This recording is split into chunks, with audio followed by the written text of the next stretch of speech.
त्यामुळे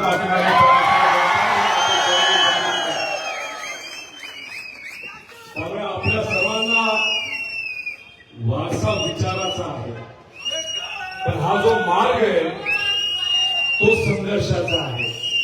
तर मला आपल्या सर्वांना विचारायचंय की आपला हा विचाराचा वारसा, स्वाभिमानी महाराष्ट्राचा वारसा जपण्यासाठी, महाराष्ट्र धर्म जपण्यासाठी संघर्षाची भूमिका आणि तयारी आपल्या सर्वांची आहे का? नक्की का?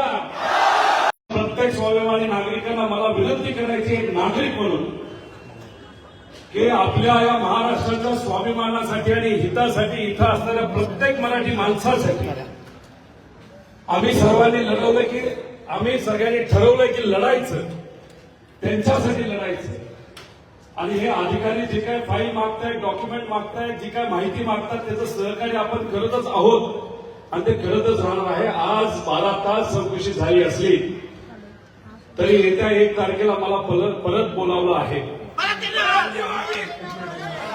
आज जसं जाऊन जी काय माहिती मागवली ती माहिती मी दिलेली आहे.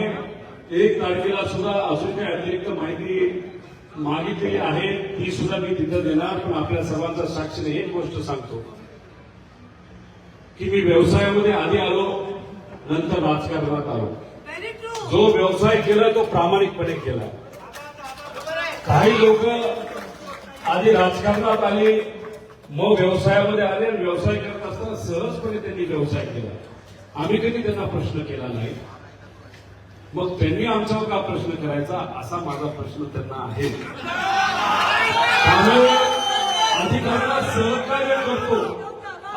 सहकार्य करतो त्याचा अर्थ असं नाही की माझ्या विरोधात नाही तर पवार साहेबांच्या विरोधात, सुप्रियाताईंच्या विरोधात, नाही तर जे कोणी स्वाभिमानी महाराष्ट्रासाठी लढत आहेत त्यांच्या विरोधात कुणी येईल आणि फक्त तुम्ही सत्तेत गेला, स्वहितासाठी सत्तेत गेला, पळून गेला आणि आमच्या या स्वाभिमानी कार्यकर्त्यांवर तुम्ही जर बोट दाखवण्याचा प्रयत्न केला तर ते बोट हे आम्ही आमच्याकडे दाखवून देणार नाही. त्याचं उत्तर हे आम्ही योग्य पद्धतीने लोकशाहीच्या देणार हे आपल्या सर्वांना सांगतो.